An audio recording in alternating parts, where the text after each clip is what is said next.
Uh, Good. My name is Miodrag Kuc. My role will be today to give you a visual journey through the city and to explain a bit my practice. I'm an architect by education, an urban planner. I end up in culture and arts. And sometimes I also do some social work. And today I would like to explain you a bit like what comes before we start to design and plan. You know, how we act spatially. Yeah? So that's why the title dramatically say urban practice matters. You know? So I consider myself as an urban practitioner, what we call in German urbane Praxis. Yeah? Good. I start with some kind of, you know, sad story of one city. It's called Eisenhüttenstadt on the border of Germany and Poland, and city built from scratch after Second World War, only to host the workers of the steel factory. And you know, we always talk about this kind of multiple accelerated crisis. But my question is also, you know, who is my audience today? You know, prospective students. You know, whom we prepare for what? You know, so I would like to also to show you a bit what I'm doing also that will never be taught at the university, you know, like, because we very often immediately start to design, you know, so which processes we need before we start thinking about aesthetics, you know. So, yeah, sometimes, you know, this was a kind of abandoned area and we just clean it. Spatial appropriation was cleaning and preparing scene for one event. So this is how architecture could look like if you don't build. You just clean and leave the nature, you know. So maybe this is also something to consider.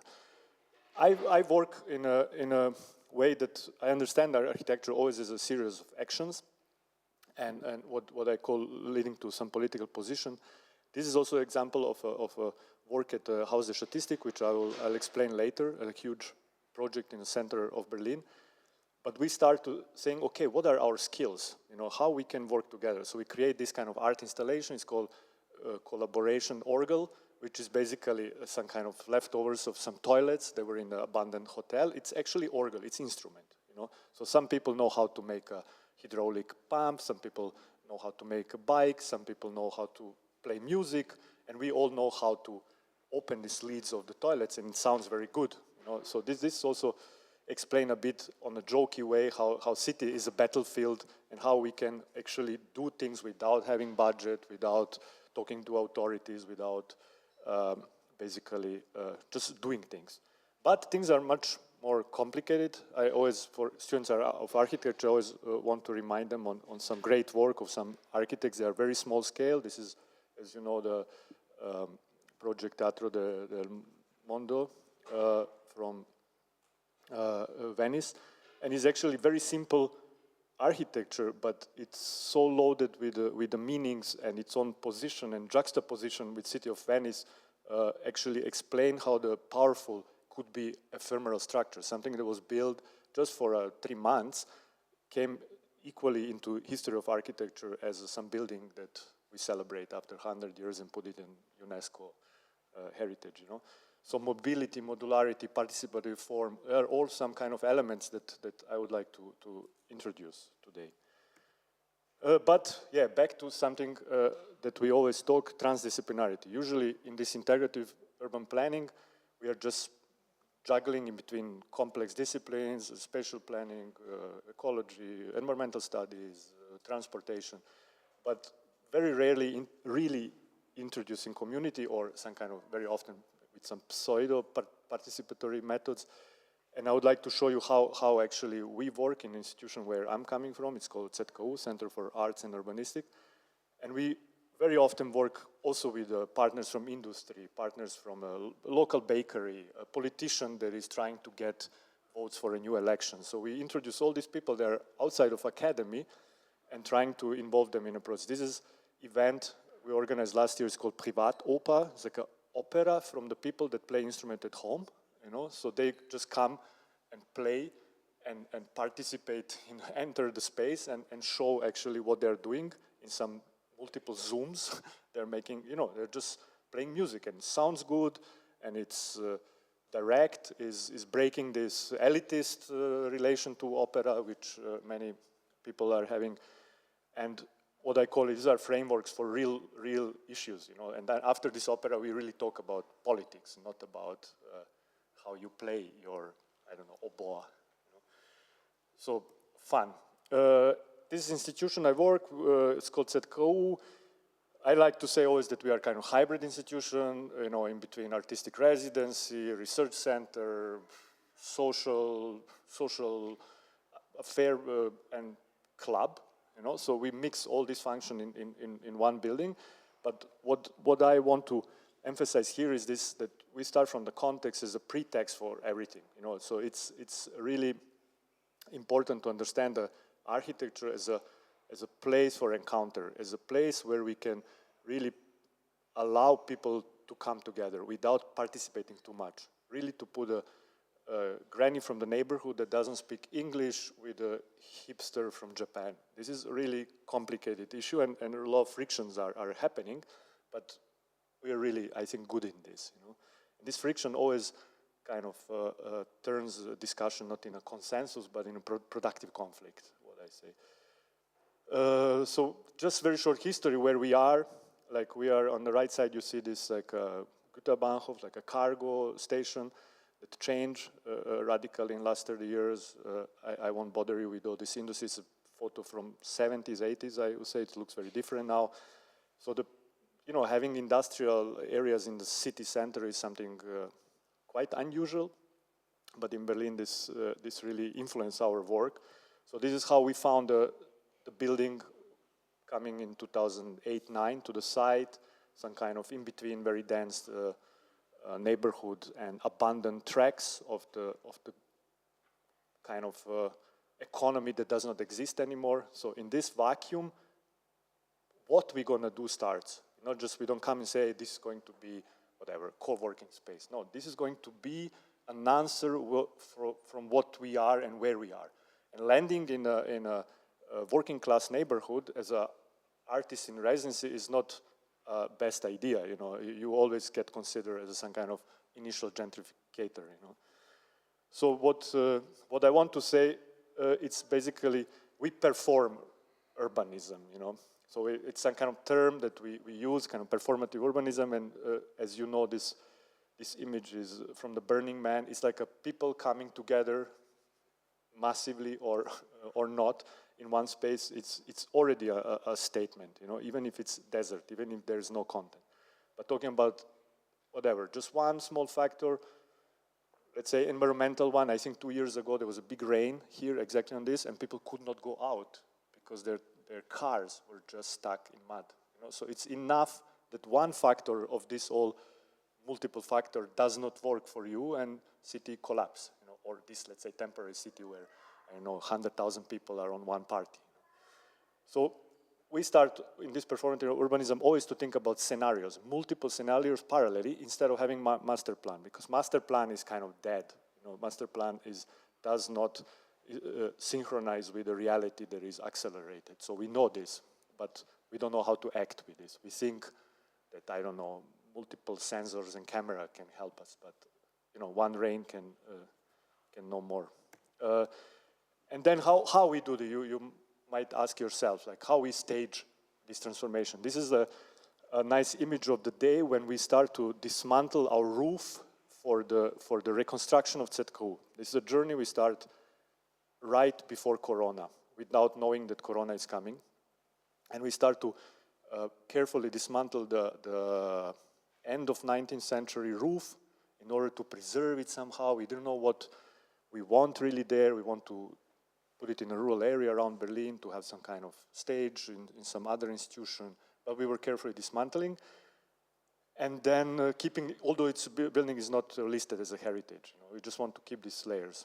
And what's happened, as you see now in this reconstruction, we open the construction site to neighborhood to see what's happening somehow. We have also some, let's say, access points, but also we want to make visible who we are, who are the actors, and what is going to come. So we have a design, the participatory process of not looking, very usually it comes this, how it's called this, Bauschild, like it's basically this rendered image of the future building. It's very often the part of a construction site. And we say, okay, let's play with this and let's make this image being 3D micro institution, like what program can, but not being like a platform where you can look what usually on the construction sites happening. So to see which discourses are coming and how you can participate. So what we did, we built this from containers. I actually built it with 2 guys in 3 days. You know, construction, which is actually the bar under and some kind of classroom upstairs with some animals and bees. And we start to make some kind of this 3D model of the future building that you see on the back constantly changing.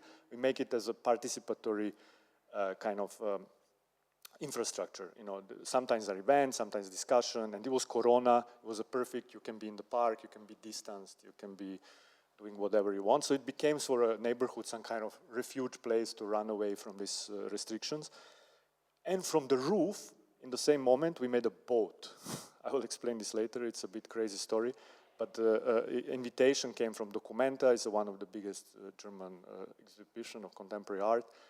And one team stays. I mostly stayed to run this program in the location. And one team went to the boat 4 months to Kassel, you know, with a speed of, I don't know, 10 kilometers per day.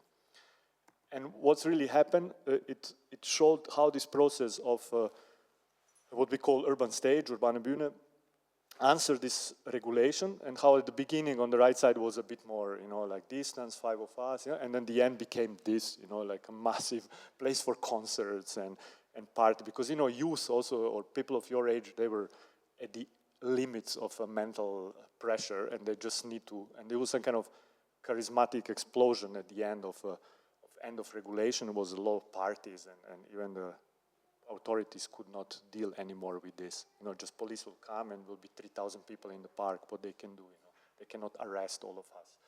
So it was fun, but this billboard was saying, aha, this is coming in Setku. Aha, tomorrow is a neighborhood council there. Day after tomorrow there is an ecological project. Day after this. So you might ask, what this has to do with integrative urbanism? But I'm slowly coming to this. And then 5 minutes more, wow, then I go very fast. This, I told you. This boat is also a kind of political imagination of this relational setting. We travel and we pick up on the way some collectives and some people, and this relation come back to the program. So developing program by traveling and coming back. Yeah, this just look like this. And this is the same roof we dismantled at the beginning. It's just rotated, you know. I think on the, what I want to say in this slow development, and then this building came to the end, and it was beautifully to see all this stuff we preserve. You see this fragments of old building. So building became some kind of a series of situation and scenery for a future development, but all spaces except maybe our office and toilet became open for what it could be. So everybody who was in this process of 5 years before being on boat or being in the park, basically start to inhabit these rooms. So this room, for example, now we have some art installation currently and core from the neighborhood singing in the same room next day. So it's a really hyper functionality. Yeah, so jumping a bit because no time. And then what's happened, and we did not plan, this of course, we got the prize from the German Architectural Museum in Frankfurt as the best building in 2025. And this was also, I mean, it was a relief and proud for what we did, but it's actually opened another question. Yes, we have now this beautiful building, but we don't have institutional funding for our program, you know, so this tension in between. So this is also something to think when we talk about architecture. To build it, I would say, is the easiest part. You know, to run it, to maintain it, it's a question how. So process of creating maintenance plan is equally important as a design. You know? So we end up now being, you know, moving from the project space to institution and having difficulties with the cultural and arts money to sustain a building that costs a lot of money. So it's the same as at home. You can have a beautiful flat or a penthouse, but if you have no money for heating, it's not fun. Yeah. So 5 minutes, okay. I'll jump very fast to explain you also my small ecological dimension and won't confuse you even more. This is something what we realize and we want to work is with non-humans in the park, or like more than humans. So we make our own sensory network on the building, on the roof, and around the park, and we have our own data. So let's say we are not relying on a big tech, so we have our own citizen science compound, let's say, we call it data farm. And then we start basically to work with this and to translate this into voices of the species. How we do it, I won't go into details, but it's about creative prompting. So all these trees and fox and rain are characters, and they have their own prompt. So basically we are kind of feeding them, and they're not going just on Wikipedia and looking for data. And they're becoming parts of assembly that decide about participatory budget, for example. What we're gonna do, how we're gonna do a summer festival in the park. So one tree has to say something, you know. So how we're gonna do, maybe I'll use some other times. I just want to inspire you that this also is a part of integrative urban studies to involve non-humans in decision making. So this is our now big challenge to basically develop the new form of governments, you know, like how we decide about things, you know. It's not just like you have a house and then you rent it for events. And yeah, I think it's also becoming increasingly relying on technology, but technology is under our control. How many minutes I have? 1? Okay, then I will jump over the artistic part of it. We can talk, I'm all day here, you know, so you can really ask me in any form. And I just want to show you one thing that is integrating everything. This is called digital twin. You might know this kind of tool of modeling processes before you build them. So this, mostly industry is doing this. You know, if you have a gas turbine, you first do it as a digital twin to test how it works, and then you build it because it's too expensive, you know.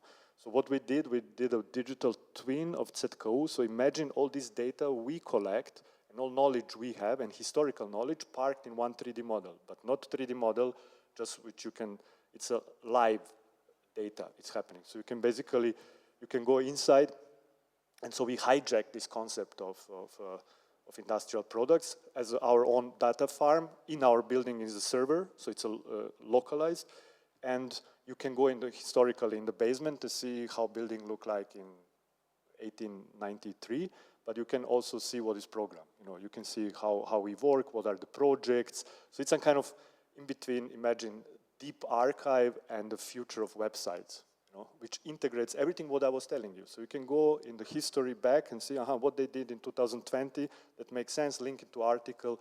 So it's, a web page cannot do this.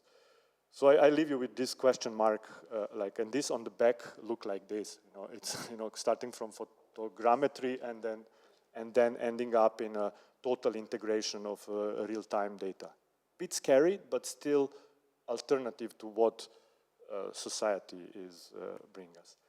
I'll finish here. I have a lot of slides. I can talk endlessly, but I think this image also shows like back to where we start, and this is like how we organize public viewing. This is how we watch football when there is a World Cup. You know, people sit together in the park, and in the screen that you cannot see anything, basically, and order pizzas and beer and sit in the park together. And these people, I just want to mention, they don't know each other. It's not class of one architectural faculty. You know? It's a random neighborhood. So yeah, relational urbanism. I end up here. Sorry for not having enough time, but you are not ending up. Yeah, for sure. Okay. And wait. Don't disappear. I have a question for you.